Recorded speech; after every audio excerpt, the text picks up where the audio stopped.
Create নিউতে আপনাদের সবাইকে অসংখ্য ধন্যবাদ। ক্রিয়েট নিউ আপনাদেরকে নতুন নতুন কিছু শেখায়। তো আজকে আমরা রেশন কার্ড কিভাবে ডাউনলোড করব ওইটাই আপনাদেরকে দেখাবো। তো আমাদের সবার প্রথমে ক্রোম ব্রাউজার ওপেন করতে হবে।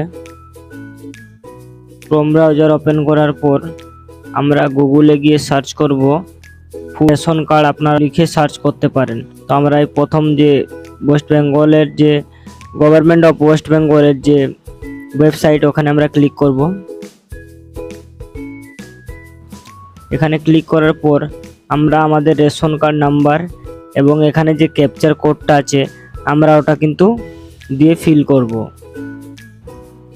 ফাইনালি কিন্তু আমাদের এখানে যে সকল বাড়ির ক্যান্ডিডেট আছে ওনাদের কিন্তু লিস্ট চলে আসবে এবং এখানে আধার নাম্বার পাবেন এবং